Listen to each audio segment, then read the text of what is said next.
දන්නවද හෝටලයක වළං හෝදනවා කියන මනේෂව. මනේෂා කියන්නේ සමාජ මාධ්‍ය ඔස්සේ ජනප්‍රිය වූ තරුණියක් පමණක් නොවේ. ඇය අනුන්ගේ මතයට බයේ තමන්ගේ හීන මරා ගන්නා සමාජයක තමන්ගේ මහන්සි අභිමානයක් කරගත්ත තරුණියක්. විදේශගතව සේවය කරන බොහෝ දෙනෙක් තමන් කරන සාමාන්‍ය රැකියාවන් ලැජ්ජාවෙන් සංගවද්දී ඇය හෝටලයක වළං පිඟන් සෝදන්නියක ලෙස තමන් විදින කටුක බවත් ඒ පිටුපස ඇති අවංක මහන්සියත් පසුගිය දිනක ලෝකෙටම පෙන්නුවේ ඉතාමත් අභිමානයෙන්. රැකියාවේ කුඩා බව නොවේ. ඒ කරන මිනිසාගේ පෞරුෂය උතුම් බව ඇය වචනයට වඩා ක්‍රියාවෙන් ඔප්පු කළා. සේවය කරන ස්ථානයේ කිචන් හෙල්පර් වැනි උසස් වීම් පිරිනැමුවත් තමන්ගේ නිර්මාණශීලී හීන වෙනුවෙන් කාලය කළමනාකරණය කර ගැනීමේ අරමුණින් ඇය එම අවස්ථාවන් පවා ප්‍රතික්ෂේප කළ බව ඇය වරක සඳහන් කර තිබුණා. බොහෝ දෙනෙක් උසස් වීම් පතා වෙහෙසෙද්දී ඇය තෝරාගත්තේ තමන්ගේ ගමනක් යාමට අවශ්‍ය නිදහසයි. වළං සේදීම ඇයට ජීවනෝපායක් වුණත් ඇය සිය සැබෑ අනන්‍යතාවය එමගින් යටපත් වීමට කිසි විටකත් ඉඩ ලබා නොදුන් අය. සමාජයෙන් එල්ල වූ විවිධ විවේචන සහ සරදම් හමුවේ ඇය පෙන්වූ අකණ්ඨිත බව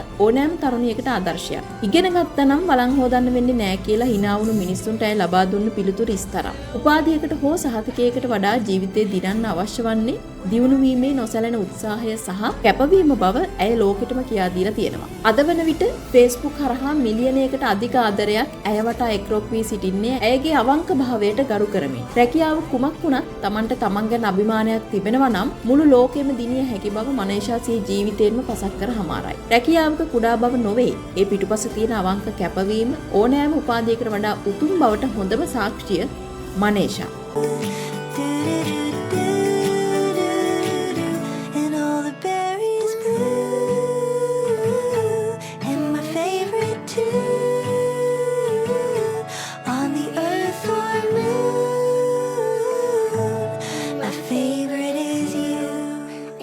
And my favorite is you. Yeah, you did.